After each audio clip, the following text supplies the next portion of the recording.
Desde que me enlisté en la Guardia Nacional, he visto accidentes suficientes para llenar décadas de pesadillas, pero ninguno me vació la cordura como la patrulla nocturna asignada a la carretera 63, tramo que serpentea entre San Luis Potosí y Zacatecas.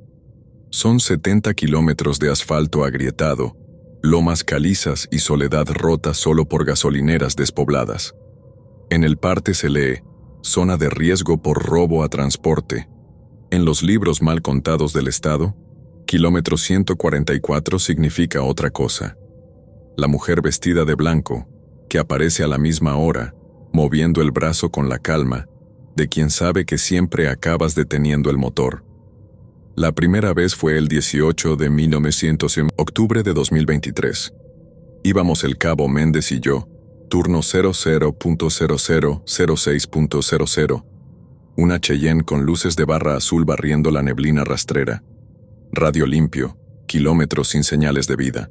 A las 02:11 el tablero hizo un clic metálico. La pantalla del GPS se apagó. El tacómetro vibró y volvió a cero aunque seguíamos a 80 km/h. Méndez masculló que era la humedad. 2 minutos después vimos la figura. Mujer delgada, túnica, blanca hasta los tobillos sucios, cabello largo pegado al rostro. Estaba justo sobre la línea discontinua, levantando la mano izquierda sin prisa, mirada hundida en la oscuridad. Frené. La patrulla se detuvo a 3 metros. Encendí altavoz. «Señora, apártese de la vía». Ninguna reacción. Méndez bajó con la lámpara. El cono de luz rebotó en una piel tan pálida que parecía absorber color. Se acercó un paso más, y entonces la mujer giró la cabeza. La lámpara explotó con chispas, dejándonos a medias de negrura y luz estroboscópica de la barreta. Abrí la puerta, apunté mi linterna. La carretera estaba vacía. Solo sonaba el motor al ralentí. Volvimos al asiento. El reloj marcaba 02:13. Arranqué. El odómetro reinició solo. 0 kilómetros. Aceleré hasta 120. El tramo debió tomarnos 15 minutos. Lo recorrimos y el letrero KM 144 apareció otra vez, idéntico. El reloj seguía clavado en 02:13. Méndez soltó una maldición. Kilómetro 145 nunca llegó. Giré en U desesperado, pero cada vez que creí escapar el asfalto, repetía la señalación 144 como un disco rayado. El tanque descendía. El tiempo no. De pronto todo parpadeó. Tablero, luces de policar, linterna interna. Un segundo de oscuridad total, y luego, amanecía. El motor tosió. El reloj brincó a 05:23. Llegamos al destacamento con el tanque casi vacío y 30 kilómetros adicionales contados por GPS. El comandante exigió explicación. Enseñamos video de cabina. Solo se veía neblina y luego estática verde. Los registros de la cámara exterior habían desaparecido, cedidos a un archivo corrupto de 13 segundos. La noticia rodó entre pasillos. Kilómetro maldito, leyenda revivida. 6 meses antes, una patrulla antigua denunció pérdida de tiempo. Similar. Se archivó como desorientación. Volvimos la noche siguiente. Orden directa. Documentar. Llevamos 3 GoPro, medidores de radiación, cronómetros mecánicos. Todo funcionó hasta los primeros destellos en la pantalla. 2:11:02:12. A las 02:13 los relojes mecánicos se detuvieron. Las GoPro no apagaron, pero al revisar después cada imagen quedó saturada por un velo blanco. La mujer surgió junto al acotamiento. Esta vez no alzó la mano. Caminaba paralela, al carril contrario, pies desnudos golpeando grava sin sonido. Aceleré para dejarla atrás. No sirvió. En cada curva emergía otra vez, misma distancia, mismo paso. Méndez golpeaba el tablero, pidiendo vía radio apoyo. Solo recibía un chisporroteo que repetía nuestra propia conversación con eco de ultratumba. Intenté atropellarla. Pisé freno al último segundo por instinto. La defensa la atravesó como si fuera humo espeso. El parabrisas se cubrió de escarcha. Odor a azufre y tierra mojada inundó la cabina. Méndez sudaba hielo. Me gritaba que mirara sus brazos. Líneas oscuras le ascendían desde las uñas, como raíces. Busqué señales en los míos. Nada. Todo paró tan de golpe que casi chocamos. Con el retén norte, 70 kilómetros más adelante, el guardia marcaba 0450 en su reloj. Sometieron a Méndez a revisión médica. Tatuajes espontáneos enredaban sus antebrazos, símbolos espirales semejantes a amibas oscuras. Los médicos no hallaron pigmento ni lesión. Parecían manchas nacidas bajo la piel. Siguiente turno, Méndez se negó a patrullar. Lo enviaron a psicología. Quedé con Solís, novato de Chihuahua. Su fe católica dominaba su gesto. Colgó un rosario sobre el espejo y recitó oraciones por cada kilómetro. El silencio del asfalto se quebraba en su murmullo y en mis neumáticos. A la altura del 140 la temperatura exterior cayó 10 grados. 0210, dijo el tablero. El rosario vibró. Las cuentas golpearon el cristal como dientes castañeteando. Pelá, murmullo de Solís se interrumpió. Frente a nosotros, en medio del camino, la mujer se materializó sin transición. Frené tarde. La patrulla cruzó su silueta. El parabrisas estalló en filamentos helados. El aire dentro de la cabina se volvió líquido. La radio comenzó a emitir voces superpuestas. Niños, ancianos, nuestra propia respiración ralentizada. Solís gritó. Le sangraban los oídos. Yo no oía más que la voz principal, femenina, calmada, fraseando sílabas en un español antiguo. El que pide ver, verá. El motor murió. Abrimos a empujones las puertas y caímos al pavimento. Las luces se extinguieron, excepto un resplandor blanquecino que emanaba del pecho de la mujer. Sus labios se movían como si cantara sin sonido. Yo la apunté con el fusil. Mi dedo se entumeció. Sentí un dolor de aguja en el corazón cada vez que intentaba fijar la mira. Entonces, Solís, en un arrebato, lanzó el rosario. Las cuentas atravesaron la imagen y se deshicieron en polvo lumínico. La mujer se desvaneció.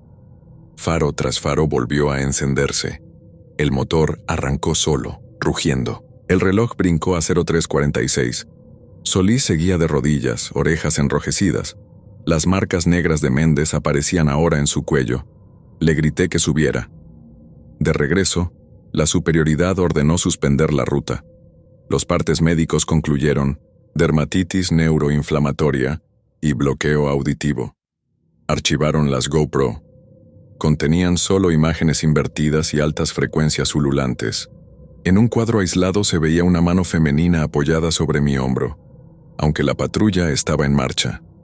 Méndez no mejoró. Lo hallaron cubierto con la sábana del hospital, murmurando 02.13, las manos hechas puños para no dejar salir raíces, que corrían bajo la piel. Lo trasladaron al área psiquiátrica. Dicen que las venas se le ennegrecieron hasta el pecho. Solís pide transferencia. Yo no duermo. Intenté investigar.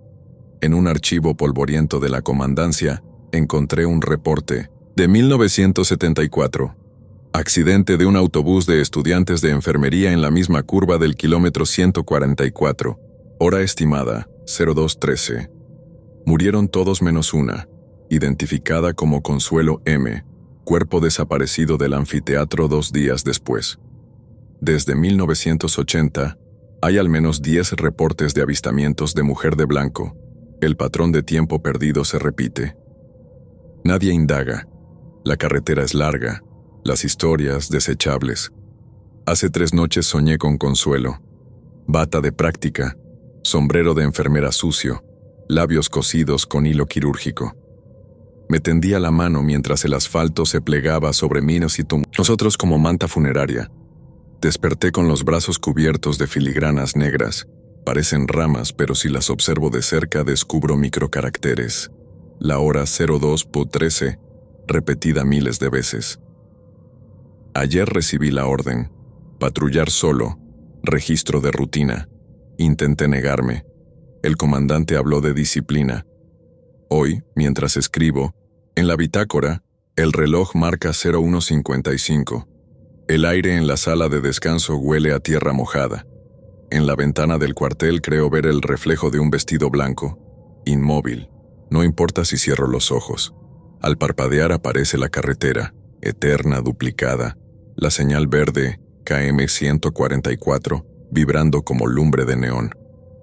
La carpeta con mi nombre está lista sobre el escritorio. En la sección de incidentes anotaré lo que aprendí. Pedir exclusividad a la noche trae esposas que no se ven. Preguntar a la muerte te hace parte de su letrero. Cuando termine, quizás salga a patrullar por última vez. Sabré que llegué cuando el reloj se detenga y la radio repita, mi voz con delay de ultratumba. Si ven la patrulla quieta en medio del carril, no se detengan. Continúen hasta que la señal cambie a 145. Y si el tablero marca 0213, recen y cierren los ojos. Todo lo que mira a la mujer del kilómetro 144 termina volviendo a ella, con las manos tatuadas de tiempo y el camino borrado detrás. El rancho del narco muerto. No existe en el mapa abierto al público, pero cualquiera en la Guardia Nacional que patrulle la frontera de Coahuila conoce el rancho San Judas. 80 hectáreas de sala, establos, presas secas y un caserón rosado que la maleza intenta devorar. Perteneció al Chano Béjar, capo que mandó enterrar rivales en la sierra y que, cuentan, se hacía traer conjuntos norteños para tocarle corridos propia madrugada. Lo abatieron en 2021 durante un operativo que no salió en los periódicos. La fiscalía incautó el lugar y mientras litigaban heredades, pidieron 2 elementos para custodiarlo. Nos asignaron a Lugo y a mí, relevo de 7 noches. Llegamos un lunes de noviembre justo cuando el sol se hundía detrás de la presa vacía. Las sombras de mezquite parecían colgar como gallinas negras. El portón estaba sellado con cadenas, nuevas, pero la pintura rosa de la casa se descascaraba en pedazos como carne podrida. Activamos radio, colocamos la patrulla a un costado y exploramos. La alberca cubierta de algas, los corrales vacíos, bodegas olientes a diésel.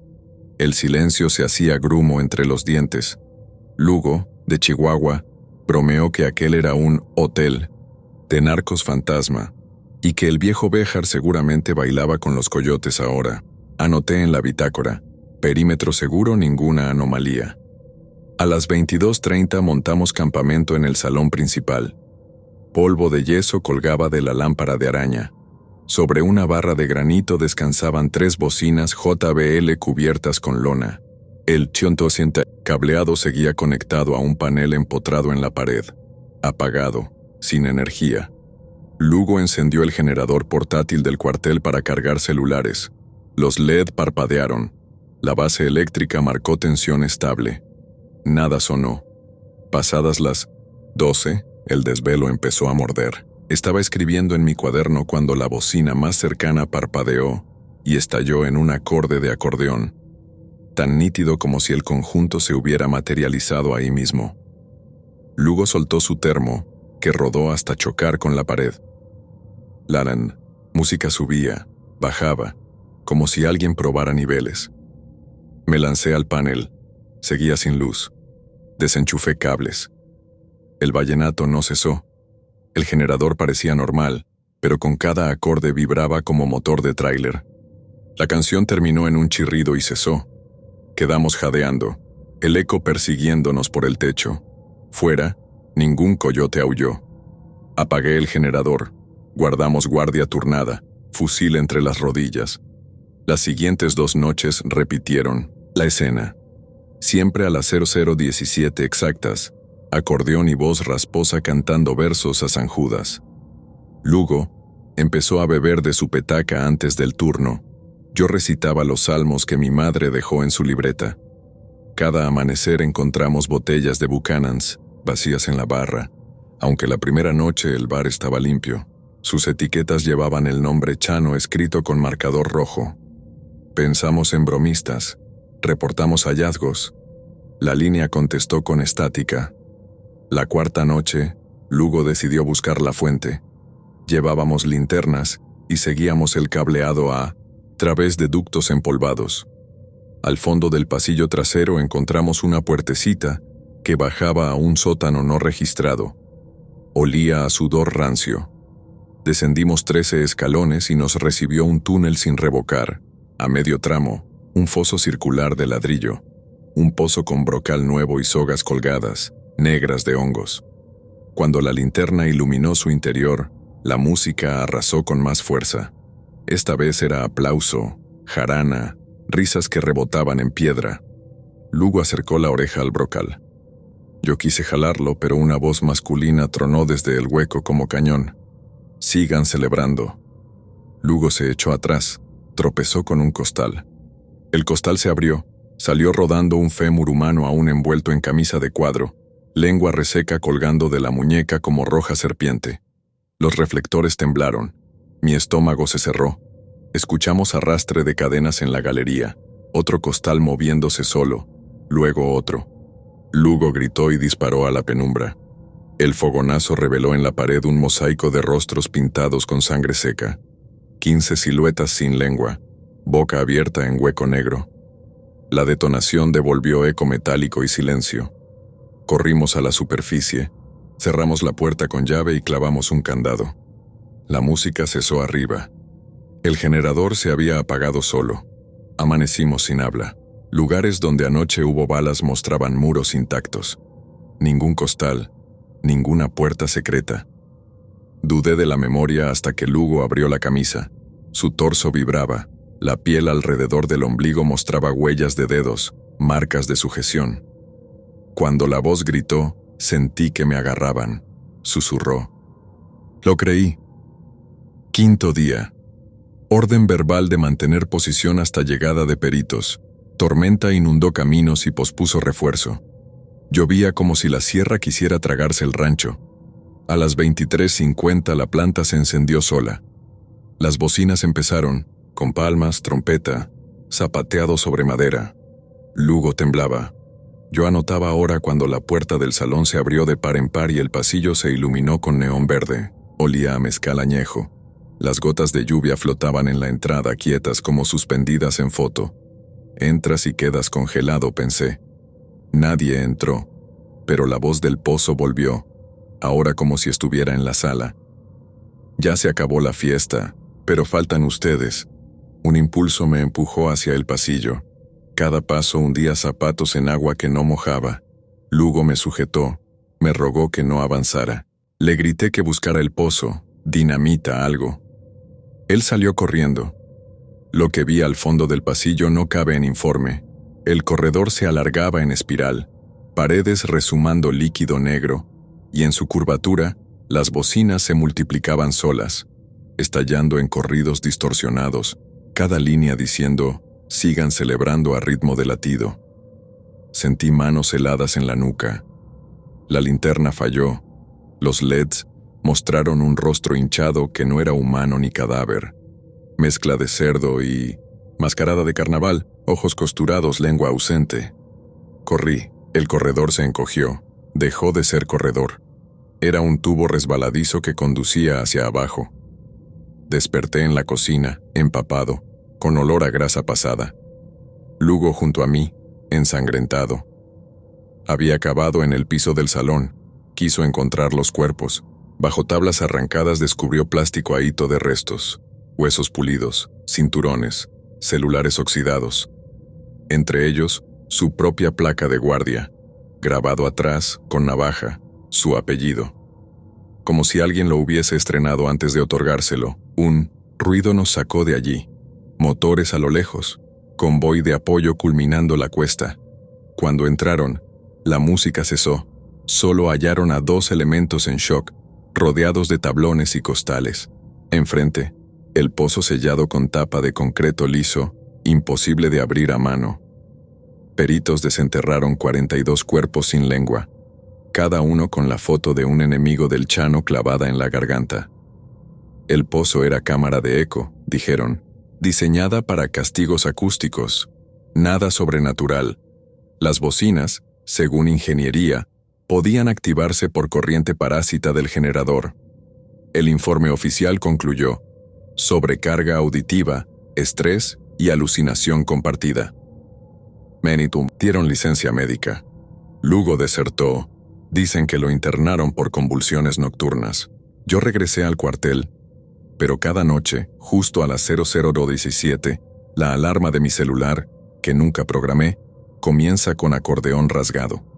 Si no la apago, la pantalla se llena de un mensaje que no puedo borrar. Sigan celebrando. Entonces, un olor a mezcal y sangre llega desde el pasillo del dormitorio y mi cuerpo tiembla, como aquella vez junto al pozo, recordándome que la fiesta del narco muerto, nadie la clausura, solo cambia de invitado. El operativo maldito.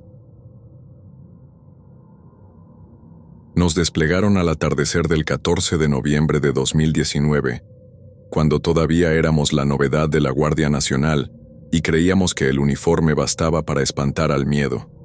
El objetivo era una casa abandonada a 2 kilómetros de la carretera costera de Tamaulipas. La fiscalía aseguraba que allí se ocultaba un grupo de secuestradores. Llegamos 8 elementos en 2 camionetas pick-up, la tierra levantándose tras las llantas y el sol rebanado por la bruma de salitre. Conforme nos acercábamos, el silencio desplazó al motor. Ni cigarras ni ladridos, solo viento cargado de mar podrido. La fachada lucía devorada por hongos, ventanas tapiadas con tablones húmedos. El portón de lámina se abrió con un quejido largo, y la oscuridad interior pareció exhalar un aliento a óxido y sangre seca. Formamos rombo de cobertura y entramos. Lo que encontramos no eran armas ni rehenes. En el patio central se alzaban 3 altares improvisados con ladrillos, cubiertos de veladoras negras, cráneos de animales, fotografías quemadas. Sobre la pared del fondo, pintada con brea, una espiral rodeada de símbolos que no reconocí. Parecían manuscritos con garras. El cabo Barrera, el más joven, fanfarrón por costumbre, encendió su lámpara y soltó una carcajada que rebotó en los muros. Brujería de rancho, puro cuento. Pateó una de las veladoras. El vidrio estalló y el pabilo humeó como corazón recién apagado. Le ordenamos callar. Siguió sonriendo. Recorrimos los cuartos, colchones roídos, ollas ennegrecidas, huesos pequeños ordenados en círculos. En el baño, colgado de la regadera, un maniquí infantil sin ojos goteaba cera derretida. Documentamos con fotos, etiquetamos indicios. El lugar estaba vacío de vivos. Antes de retirarnos, el sargento Ávila quiso dejar constancia del graffiti. Se acercó a la espiral con el celular, pero la pantalla se cubrió de ruido. Probó otro ángulo. El efecto persistía. Entonces escuché un sonido tras mi espalda, algo entre silbido y rezo ahogado. Me giré apuntando. Nadie. Cuando volví a mirar la pared, descubrí que la espiral goteaba un líquido espeso, tan negro que parecía absorber la luz. Barrera lanzó otro chiste. La casa llora, sargento. El sargento le gruñó que regresara al pasillo. Recogimos muestras, rápidas, sin bromas. Salimos con la noche encima. El aire seguía inmóvil, caliente. En la carreta regresé conduciendo el primer vehículo con Barrera de copiloto. No hablaba. Masticaba algo invisible. Le pregunté si estaba bien. Dijo que sí, pero la voz le sonó hueca. Antes de llegar al cuartel, miré su reflejo en el retrovisor. Se rascaba el cuello con furia, como si algo reptara bajo la piel. Le señalé las uñas ensangrentadas. Se encogió. El parte oficial se redactó antes de medianoche. Barrera no apareció en la formación. Lo encontraron al amanecer, colgado, de su cinturón en el dormitorio, los ojos abiertos hasta casi reventar, la lengua hinchada. En el pecho le habían rasgado la camiseta y, sobre la piel, alguien trazó con cuchillo la misma espiral de la pared. La sangre reseca parecía pintura. No hubo nota roja. La institución selló la información como suicidio. El psicólogo nos entrevistó y concluyó estrés postraumático prematuro. Pero yo llevaba desde el cateo una sensación de hormigueo en los brazos. Empezó como picazón leve. Al tercer día, migró a dolor profundo, como agujas moviéndose bajo mí. Pedí consulta médica. No hallaron erupciones. Cuando el enfermero se volteó, levanté la manga y vi líneas rojizas formarse solas, dibujando círculos concéntricos alrededor del bíceps. Las cubrí antes de que volviera. La noche del funeral de Barrera soñé con el patio de la casa. Los altares ardían con llamas verdes, y en medio de ellos, su cuerpo pendía de un cable telefónico. La espiral brillaba, girando al ritmo de un latido inmenso. Al despertar, las sábanas estaban empapadas y el cuarto olía a cera quemada. Informé al sargento. Él confesó que tampoco dormía. Escuchaba pasos en el pasillo del cuartel, como botas arrastrando algo pesado. Otros compañeros admitieron ver sombras detrás de los ventiladores, oír murmullos en los cascos. Nadie quiso relacionar los hechos con la casa. Repetirlo era dar forma a un miedo inservible. Una semana después ordenaron nuevo cateo diurno con peritos. El comandante me asignó escolta. No quería volver, pero la negativa era indisciplina. Llegamos a las 10 de la mañana. El sol aplastaba el tejado, sin embargo el interior olía a humedad refrigerada. Donde antes estaban los altares hallamos un círculo de tierra removida. Los huesos y veladoras habían desaparecido. En el centro, unas botas con el número de serie de Barrera. Entre ellas su placa, pulida a tal grado que reflejaba mi rostro deformado.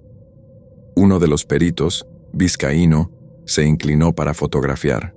Cuando se incorporó, su mejilla izquierda sangraba. Un corte, limpio, como filo de paper knife. No había objeto cerca, ni alambre, ni insectos. Vizcaíno quiso reírlo, pero su mandíbula temblaba. Ordenaron retirada. Esa noche mis brazos ardieron. En el baño del cuartel me quité la camiseta. El dibujo había avanzado hasta los hombros. Pequeños glóbulos de sangre brotaban formando trazos. Al limpiarlos con papel, surgían de nuevo, insistentes. Cerré el puño con rabia. Sangre fresca manchó el lavabo formando letras ilegibles. Lavé, vendé, callé. Los oficiales planearon quemar la casa. Reunieron bidones de diésel. Un equipo de inteligencia sugirió posible narcosatanismo y justificaron la incineración. Me ofrecí a participar convencido de que solo el fuego borraría el influjo. El 28 de noviembre partimos al anochecer con 4 patrullas, sin logotipos, orden de mantener discreción. Encendimos antorchas improvisadas y rociamos paredes. El humo alzó columnas oscuras que se tragaban las estrellas. Cuando el techo colapsó, hubo un estruendo seco pero no llamas. La madera ardía sin luz, generando un resplandor opaco. El aire vibró con un zumbido, como enjambre bajo tierra. De las cenizas emergieron chispas que formaron cruces invertidas, evaporándose antes de tocar el cielo. De pronto, el sargento lanzó un alarido. Señalaba algo dentro del fuego, figuras humanas, aposentos lejanos, quizá ilusiones de calor. Pero todos las vimos. Siluetas en bata blanca sin rostro, caminando de la cocina al patio como si nada ardiera. Entonces la pared del fondo estalló. Detrás no había estructura sino un corredor de oscuridad, y al fondo, la espiral, incandescente, girando. Un viento gélido nos golpeó con partículas de ceniza que quemaban al contacto. Corrí, tropecé, con un bidón. El líquido me salpicó la espalda. En la camisa apareció la frase «Aprendan a morir» escrita en letras flamígeras que no quemaban tela. El comandante gritó retirada total. Las patrullas aceleraron hasta las brechas. Miré por la ventanilla. La casa ya no ardía. Las paredes se alzaban intactas, como si jamás hubieran tocado diésel. En la puerta, el hombre de bata blanca, sombrero ladeado, nos observaba. Cargaba bajo el brazo algo que reconocí tarde. El casco de Barrera.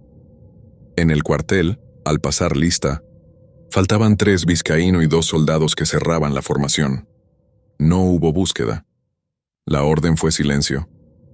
Al día siguiente, en la prensa, una nota breve. 3 elementos de la Guardia desaparecen durante operativo contra polígono delictivo. Sin detalles. Mis brazos son ahora mapas de cicatrices circulares. Cada noche sangran sin herida visible. He intentado renunciar.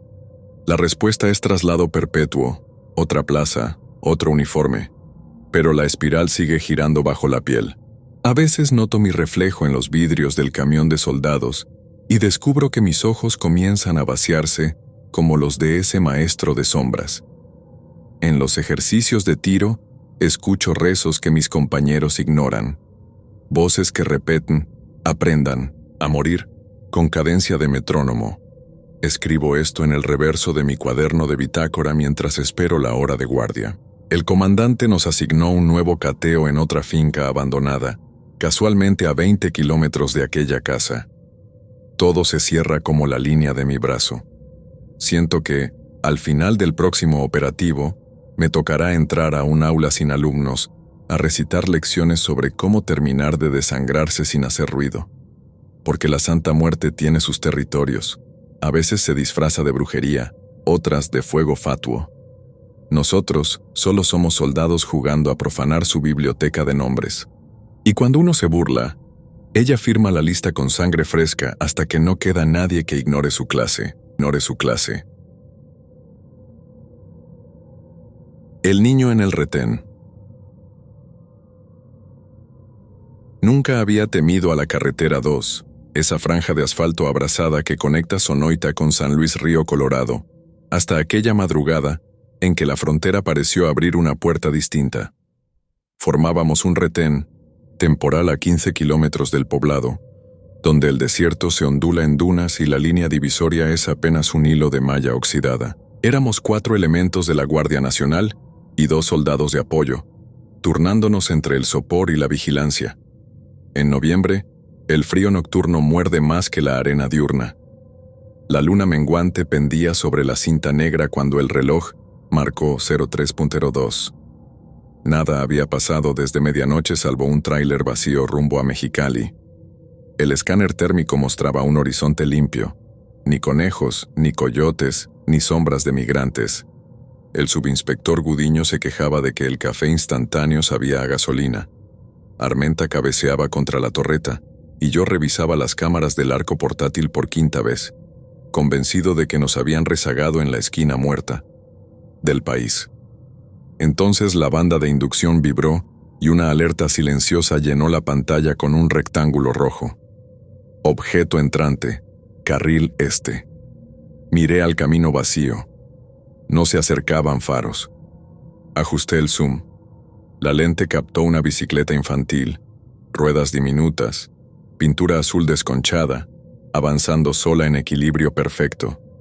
Pedales inmóviles, manubrio estable aunque soplaba brisa fría. A su paso, la barra de luz del arco se encendía como si un vehículo de carga atravesara los sensores. Gudiño soltó un bufido. Viento de frente. Pero el viento empujaba hacia el norte y la bicicleta se movía en sentido contrario, hacia nosotros. Armenta encendió la torreta, bañando el camino de luz ámbar. La bicicleta se detuvo a 10 metros del cono fluorescente, clavada sobre sus llantas en la línea que habíamos pintado con tiza blanca. Las ruedas giraron un par de veces y se frenaron por sí mismas. Saqué el megáfono, mitad broma, mitad protocolo. Identifiqué procedencia y destino. La voz rebotó en la nada. Entonces lo vimos. Detrás de la bicicleta, sobre el asfalto, flotaba un niño. Tenía el torso erguido y los brazos pegados al cuerpo como figuras de escuela, pero de la cintura para abajo no existían piernas. El pijama se perdía en un jirón oscuro, difuminado, ondeando sin lógica.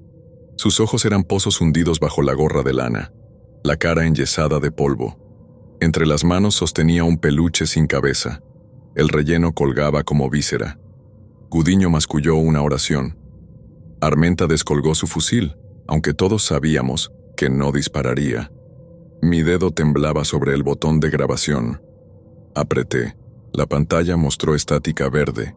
Luego volvió, pero el niño ya estaba más cerca, 3 metros, sin que ninguno lo hubiera visto moverse. No lo oímos respirar. El aire se espesó y olía a plástico quemado. Salté al suelo con la lámpara, táctica. El cono de luz atravesó el cuerpo diminuto proyectando sombra donde no había carne, Quise retroceder. Mis botas parecían hundidas en brea.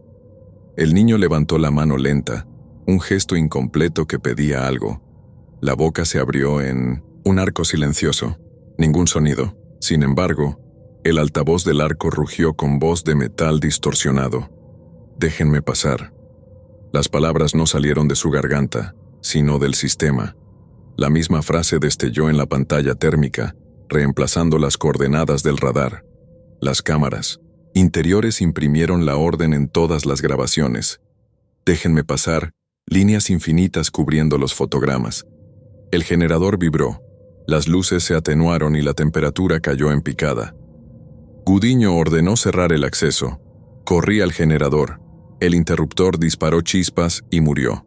El retén quedó a oscuras, salvo la linterna trémula en mi mano y el resplandor azul de la bicicleta. Cuando la luz parpadeó de nuevo, el niño ocupaba el centro de nuestro círculo, sin piernas, sosteniendo el peluche frente al pecho como ofrenda. Olía a tierra mojada y a sangre reseca. Mis compañeros levantaron fusiles. El niño giró la cabeza hacia cada uno, ojos acuosos, labios cuarteados. De pronto, la radio del camión escupió estática y voces solapadas. Entre ellas distinguí la de mi hermana, muerta hacía 4 años, llamándome por el apodo de infancia. Armenta dejó caer su arma, cubrió los oídos. Gudiño se hincó, murmurando el nombre de su hijo. El soldado Méndez se abalanzó hacia la sombra, quizá para sacudir el espejismo.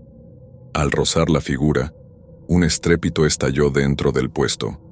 Vidrios fracturados, metal combado, el arco doblándose como chicle al calor. Méndez salió despedido contra la defensa, boca llena de espuma. El niño seguía inmóvil. Sin darme cuenta, yo había quedado solo en pie. El viento arrullaba el peluche decapitado. Quise apuntar. El fusil pesaba como plomo líquido. El niño extendió una mano hasta rozar el cañón. Donde contactó, el metal se cubrió de escarcha y se rompió, como cristal. Caí de rodillas con los restos humeantes. La radio reventó con un chorro de chispas. Y en el silencio final escuché una voz. Mi madre, creí, aunque nunca estuvo en Sonora, susurrándome al oído. «Hijo, déjalo ir». Un nudo de calidez me apretó el pecho, como cuando ella me arropaba después de las tormentas. Miré al niño. En el fondo de sus pozos oculares se encendió un destello, y sentí que allí cabía todo el dolor de la tierra. Me quité el casco, clavé la mirada en la nada y cedí, con un gesto que fue abrir la palma y bajar el fusil roto. No supe si eso era dejar pasar, pero apenas la intención me cruzó la mente, el niño se deshizo en filamentos oscuros que se diluyeron en el aire helado. La bicicleta cayó de lado, oxidada y partida. El arco se enderezó solo, las cámaras reiniciaron y los generadores rugieron vivos. Tardamos horas en recomponernos. Méndez convulsionaba, Gudiño rezaba, Armenta repetía, «No tiene piernas», con los ojos desencajados. La central nos ubicó por GPS y envió apoyo. Cuando los refuerzos llegaron, hallaron la carretera intacta, salvo por un tramo de asfalto, cubierto de huellas diminutas que no parecían de zapato ni de pie descalzo. Eran círculos imperfectos, como de rueda infantil. El informe oficial habla de fenómeno atmosférico y falla eléctrica general. Las grabaciones del arco están vacías, solo la pantalla inaugurándose una y otra vez sin archivos. El sistema de reporte registró un único mensaje emergente a las 0304. «Déjenme pasar». Desapareció al reiniciar la consola. Nadie cree, nadie quiere creer. Desde aquella noche, cada guardia de la región deja una botella de agua y 2 baterías en el kilómetro donde apareció la bicicleta. Dicen que, si el niño regresa y no le ofreces algo, se llevará tu voz para seguir pidiendo paso. Yo cargo un peluche nuevo en mi mochila. No sé si bastará, pero cuando recorro retenes nocturnos y el aire huele a hierro, siento la mano helada rodear mi fusil roto, recordándome que el desierto guarda sus propios migrantes. Algunos, como él, Solo quieren cruzar hacia donde duerme, la gente que aún los recuerda. Si vuelvo a ver esa sombra flotando, no dudaré. Bajaré el arma y dejaré que los espejismos crucen. Peor terror es negar el duelo que se quedó sin piernas y pedalea solo, para siempre, sobre la línea que divide las cosas vivas de los recuerdos que no saben cuándo detenerse. El llamado en la sierra. Llegamos a la Sierra Mix al anochecer. 5 elementos de la Guardia Nacional y 2 agentes de la Fiscalía Estatal. El camión de carga robado que perseguíamos se había internado por esos caminos de tierra estrecha, y el dron de reconocimiento lo perdió a la altura del paraje conocido como Las Nubes.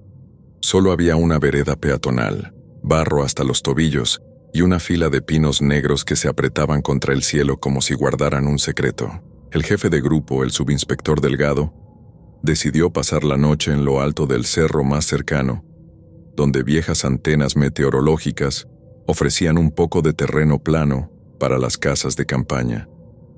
Desde ahí se veía el mar de montañas hundirse en la nubosidad. No había luces humanas más allá de nuestro círculo de linternas. Un viento frío recorría la hierba alta, cargado de olor a cedro húmedo y tierra recién abierta. Durante la cena de campaña, los agentes locales contaron que el sendero al paraje era evitado incluso de día. Decían que la sierra habla con voces de los muertos. Nadie rió. Aquí las leyendas son más antiguas que la carretera. A las 23:00 formamos 2 turnos de guardia.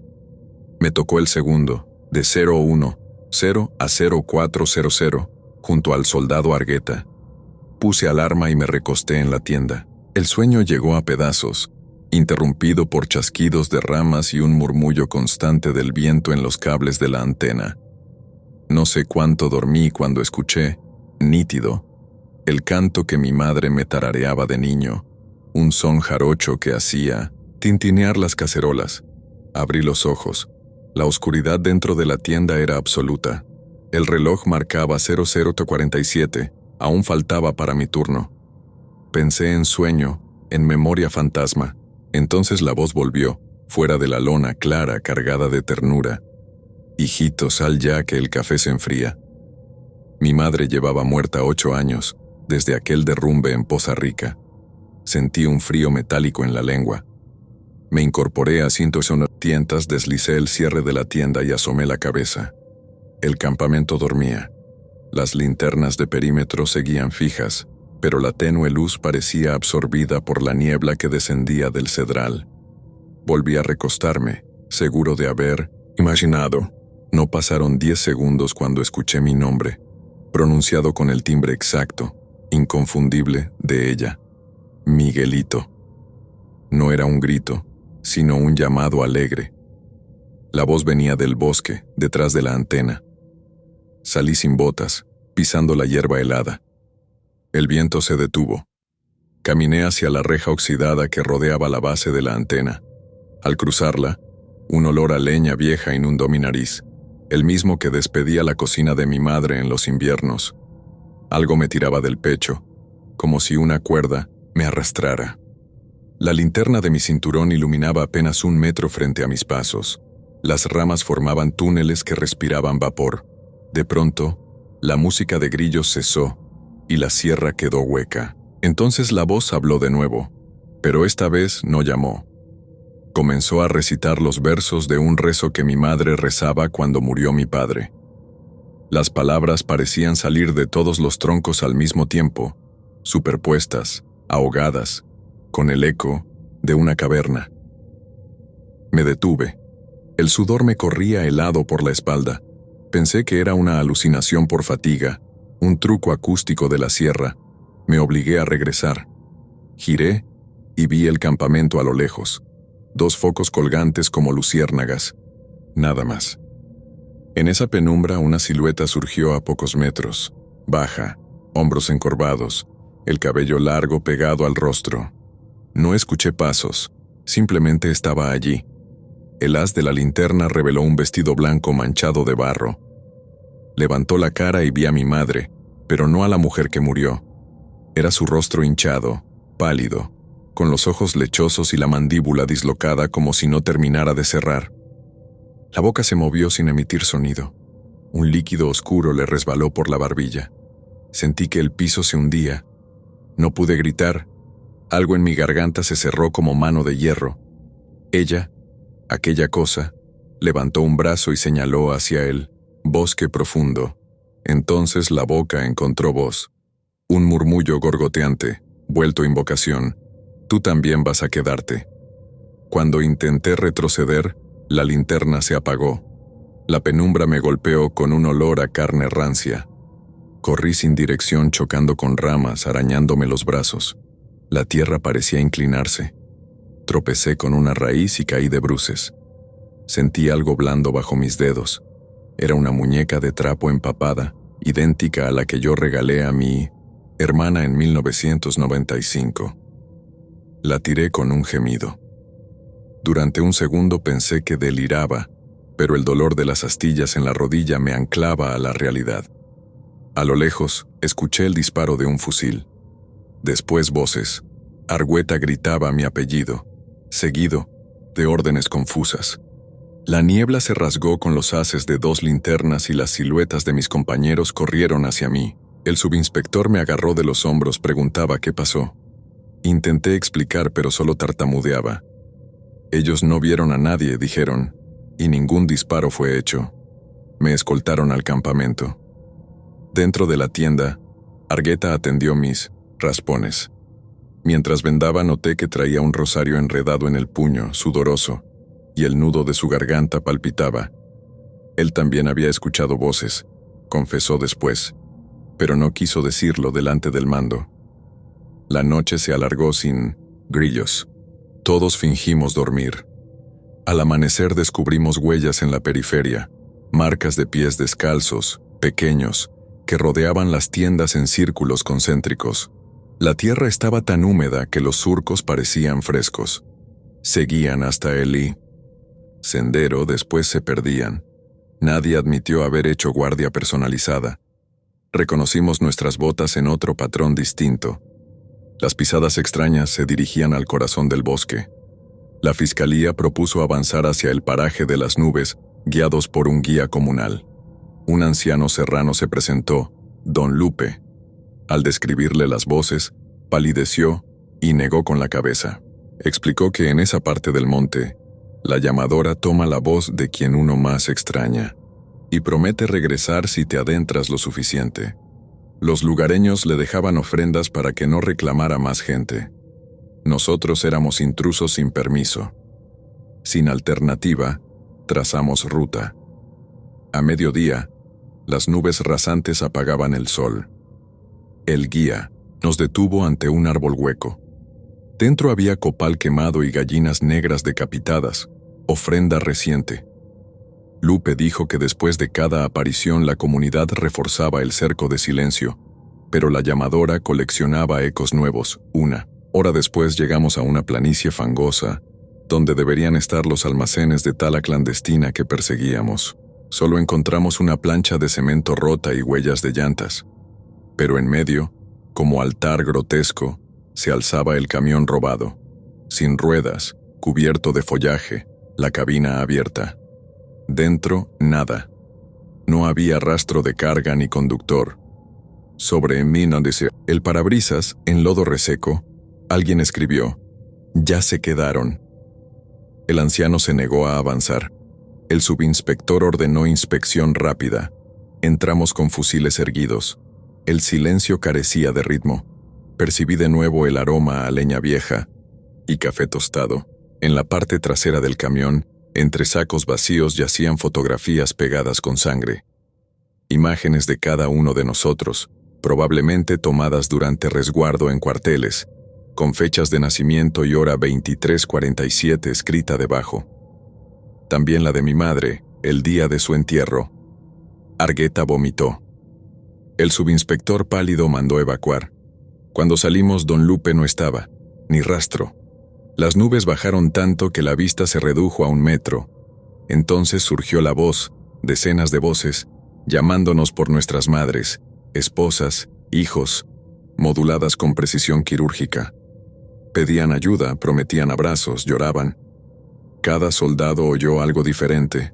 Lo supe por los ojos desorbitados, por el paso dubitativo. Grité órdenes. Las voces se convirtieron en un canto único, gutural, que pronunció nuestra advertencia. Ustedes se quedan. El subinspector disparó al aire. El retroceso devolvió hace poco la realidad. Corrimos siguiendo el GPS hasta que marcó 0 satélites. El bosque se plegaba sobre nosotros, cada tronco multiplicaba sombras.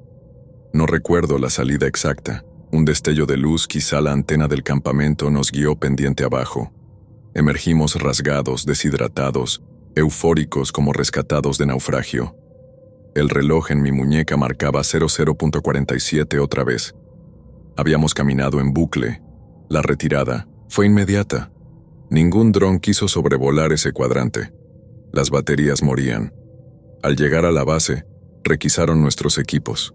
Las grabaciones estaban en negro y, sobre el audio, un siseo que al acelerarlo, revelaba la voz de una mujer repitiendo en mixe y en español fragmentado. Me quedo, te quedas, se quedan. Esa noche, soñé con mi madre otra vez. Sonreía.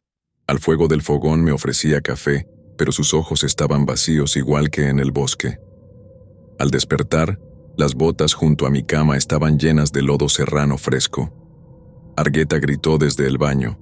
En su espejo apareció el nombre de su hija muerto 3 años atrás, garabateado con algo que olía a copal. Nos han reubicado en otra zona, para descomprimir la tensión. Pero el olor a leña vieja nos llega cada atardecer.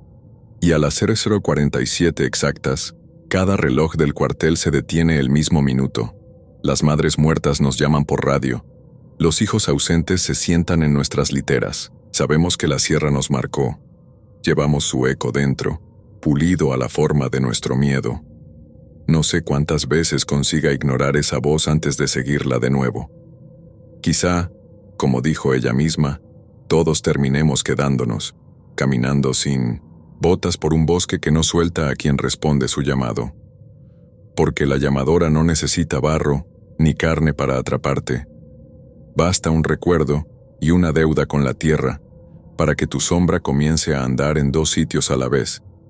El cuartel donde finges sobrevivir y la sierra donde ya empezaste a morir. El que no tenía rostro.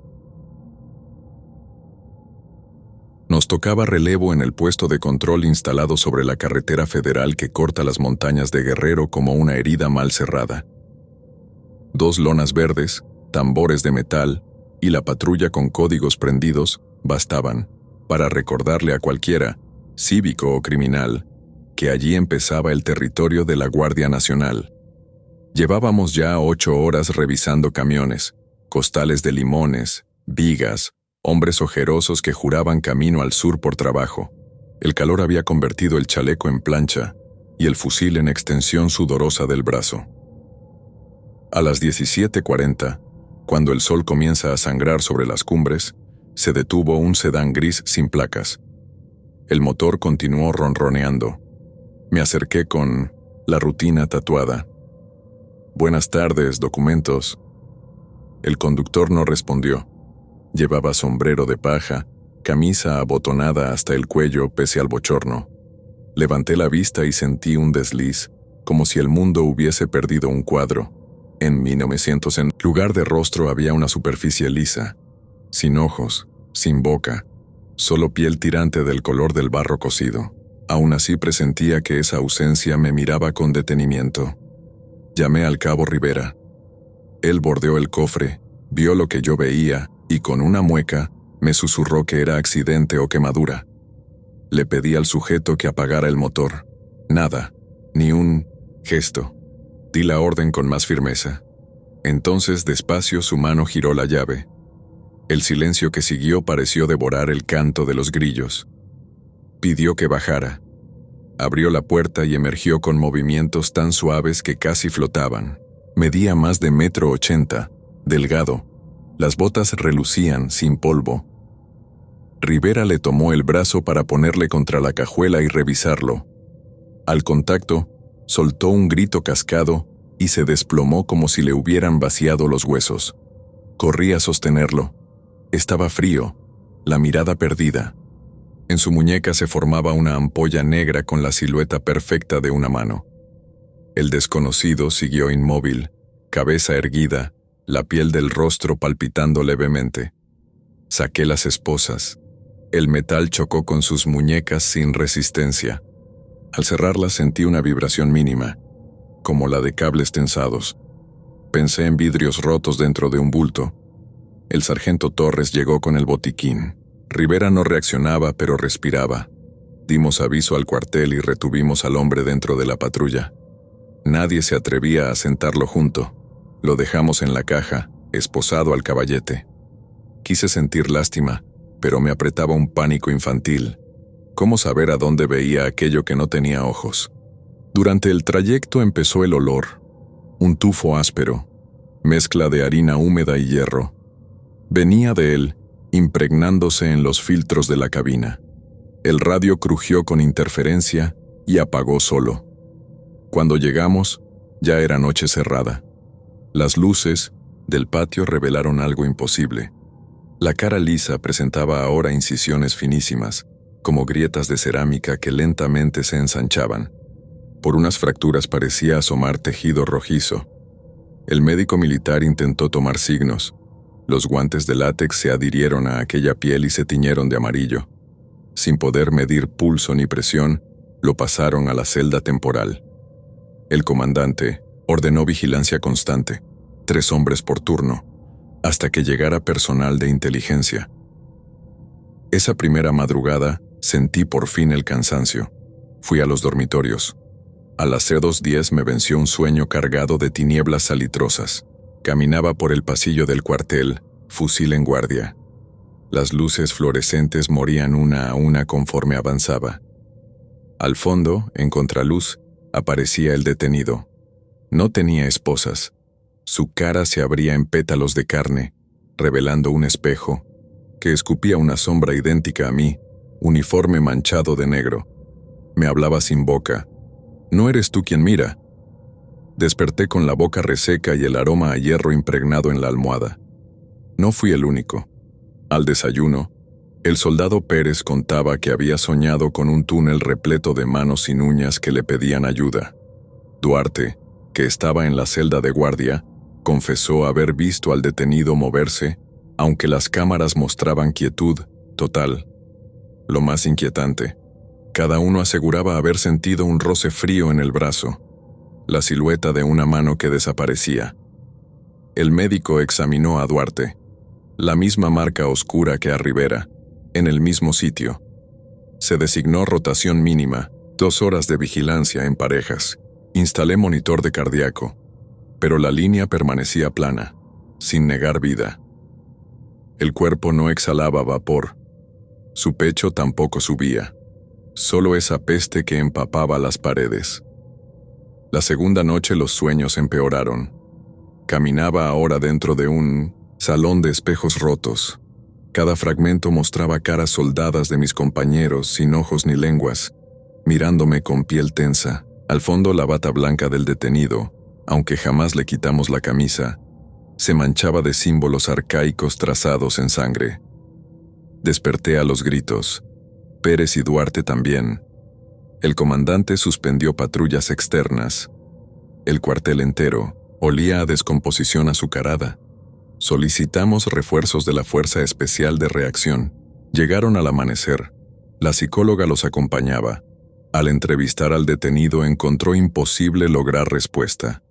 Al 5º intento, se acercó demasiado. El hombre inclinó la cabeza. Entonces algo emergió del liso cutis. No un rostro, sino una prolongación de piel que se estiró hacia ella como membrana líquida. El soldado Bravo la jaló atrás, pero su brazo quedó cubierto por aquella sustancia que se retraía dejando marcas negras. Bravo cayó de rodillas llorando. Ordenaron evacuar el nivel inferior. Colocamos al individuo en una celda de concreto sellada con láminas aislantes. Las cámaras internas transmitían fractales de ruido. Los micrófonos, un canto de respiraciones, superpuestas. Nadie quiso explicar por qué la puerta metálica marcaba huellas de mano quemada sin que la tocara. Durante el briefing, un capitán de inteligencia sugirió origen biológico. Tóxico alucinógeno volatilizado. Tomaron muestras del aire. El laboratorio portátil reveló compuestos sin registro, péptidos que no corresponden a flora local. Al mezclarlos con sangre de cabra, el líquido se coaguló formando filamentos que se agruparon en torno a una partícula invisible, como si algo buscara cuerpo. El tercer anochecer, las alarmas rompieron el silencio. El monitor cardíaco emitía picos altísimos. Corrimos al subnivel. La puerta estaba intacta. Dentro, el hombre permanecía sentado, pero el suelo se cubría de humedad rojiza que emanaba de sus poros. La cosa se expandía despacio, dibujando un círculo perfecto. En la misma piel aparecían símbolos, líneas que se unían formando mapas. Entre ellas, distinguí letras en español. Lo que toma forma debe completarse.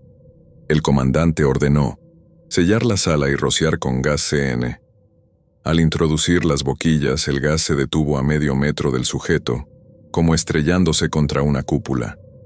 La presión retrocedió, reventó la manguera y arrojó el gas sobre los operadores. 2 hombres cayeron convulsionando. La última instrucción fue evacuar el cuartel y esperar equipo NBQ. A mí me asignaron custodia externa. Pasé la noche en la azotea.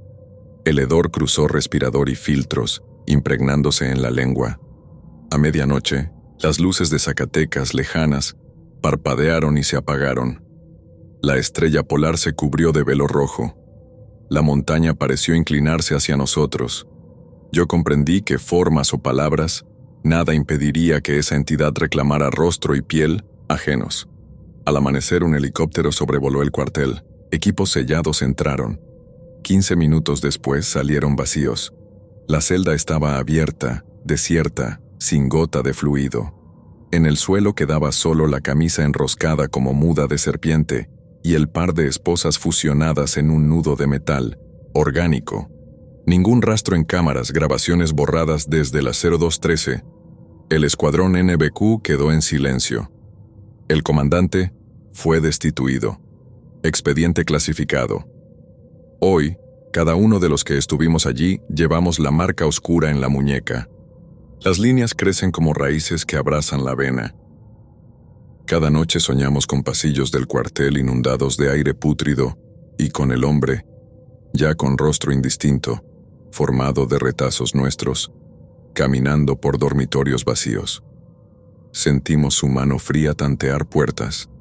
A veces nos despierta un roce helado sobre la mejilla. Entonces, temor de abrir los ojos y que el espejo muestre pellejos lisos donde antes hubo facciones. No sé qué liberamos en aquel control rutinario, solo sé que avanza de cuerpo en cuerpo, buscando completarse, y que cada vez que alguien grita, en sueños dentro de nuestro batallón, al amanecer falta un rostro en su almohada y sobra una camisa vacía en la esquina, pegajosa todavía de un líquido rojo oscuro. El cuartel embrujado. Las órdenes llegaron en un sobre manila sin membrete, firmadas con la pluma temblorosa del coronel de zona. Destacamento provisional, base cerrada El Álamo. Eso era todo. Ningún oficial quiso explicar por qué, un cuartel abandonado desde 2006, perdido en la planicie desértica de Chihuahua, necesitaba custodio de la Guardia Nacional 15 años después de clausurarse. El parte interno mencionaba posibles actos de rapiña y riesgo de intrusión armada, pero en la cantina del batallón susurraban otra causa. Nadie se atrevía a dormir allí porque el lugar seguía lleno de soldados que nunca recibieron contraorden para irse. Me tocó por rotación y por falta de padrino. Salí en una Cheyenne con raciones para una semana, un generador Honda y 2 fusiles sin compañero. A medio camino la radio HF crujió. La voz del sargento de comunicaciones se perdió bajo un chisporroteo que sonó como alambre raspando hueso. Cuando quise contestar, el canal ya estaba mudo. El desierto parecía un océano de plata.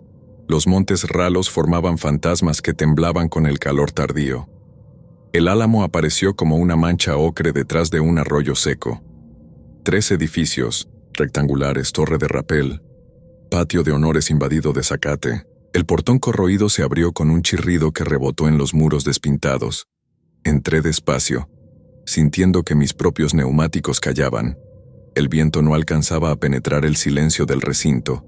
El comedor, la enfermería, la armería, vacía, todo cubierto de polvo y grafiti de bandas locales.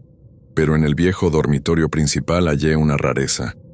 3 literas estaban hechas con primor militar, sábanas tensadas, cobijas dobladas en triángulo, botas alineadas debajo, impecables, sin una mota de arena.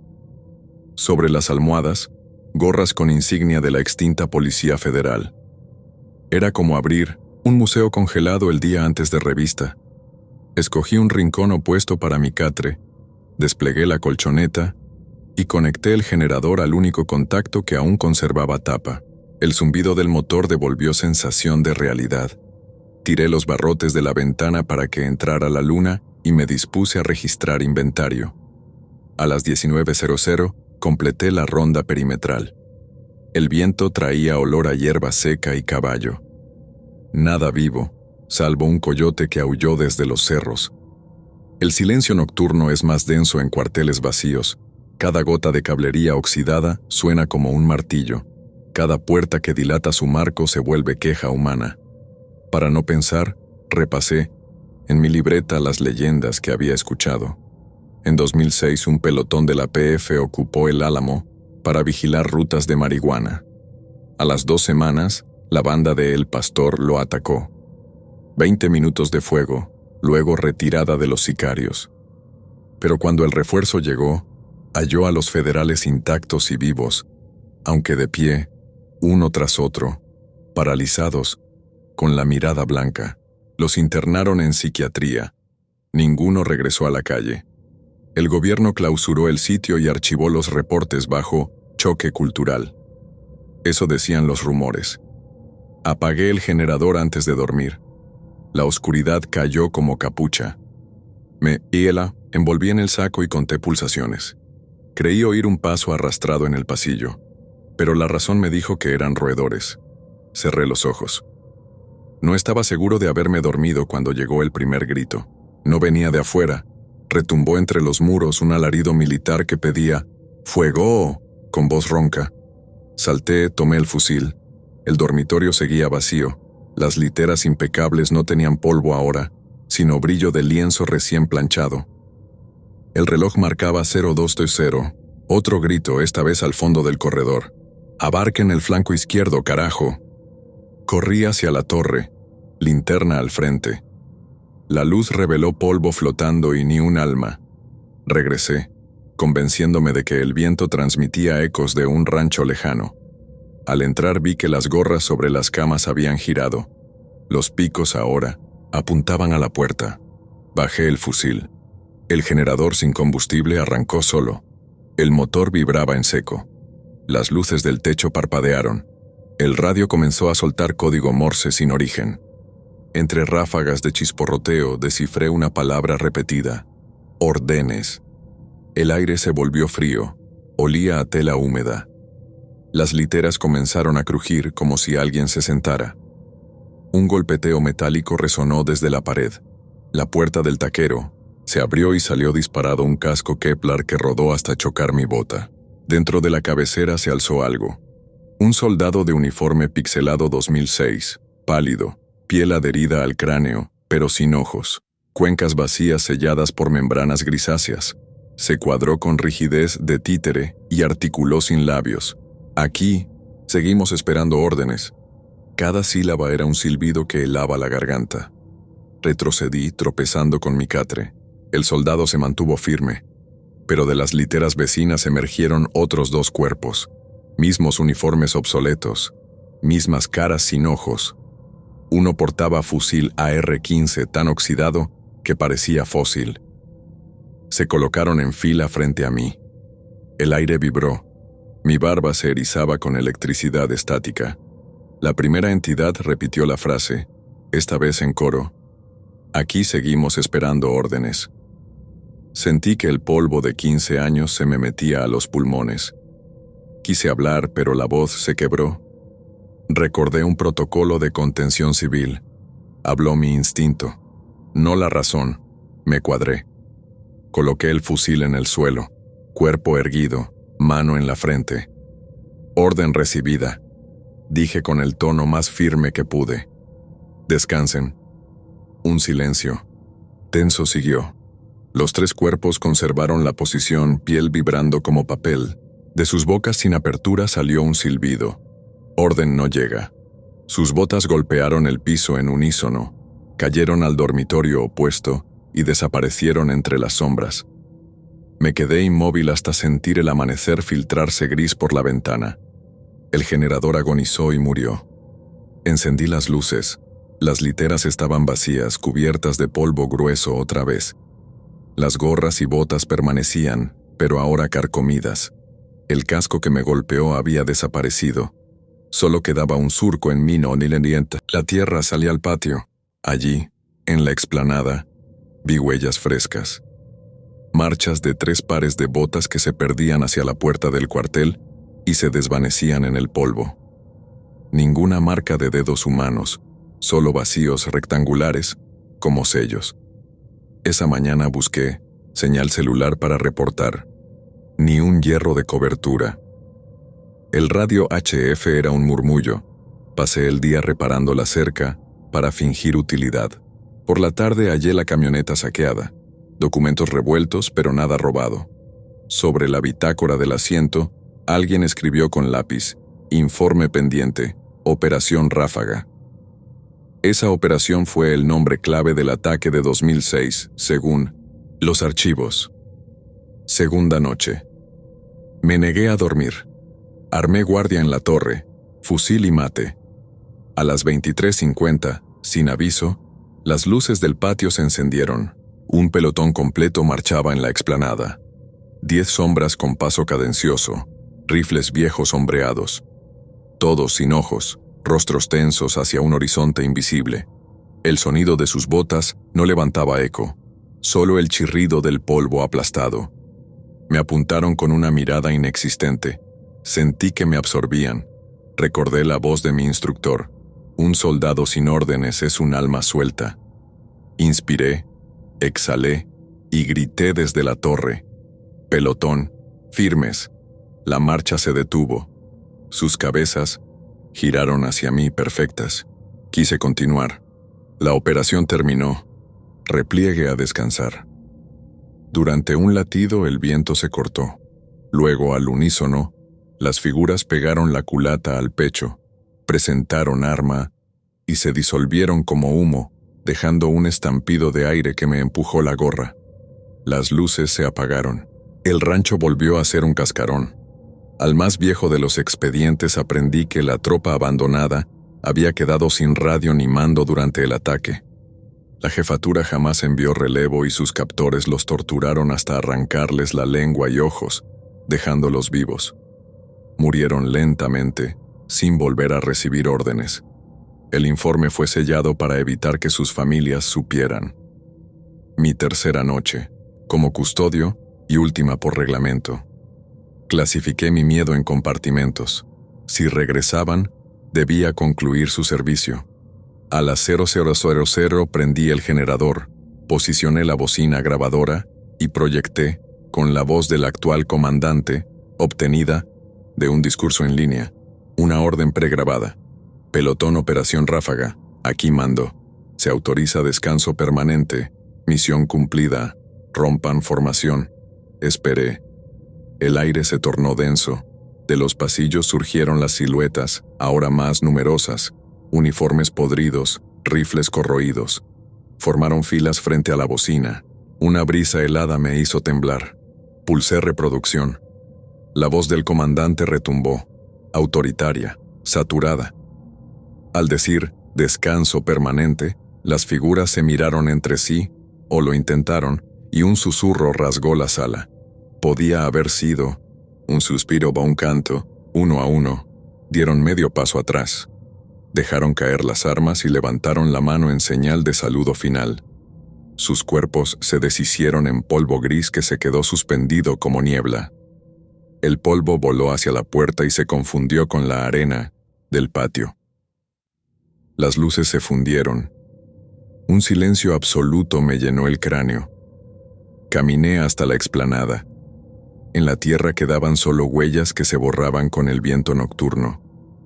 Allí, bajo la luz fría de la luna, sentí que el cuartel exhalaba, por primera vez en años. Al amanecer llegó la segunda rotación. Me encontraron sentado, cuaderno en mano, con la camioneta empacada. Preguntaron estado del sitio. Respondí, sin novedad, todo desalojado. Entregué la bitácora.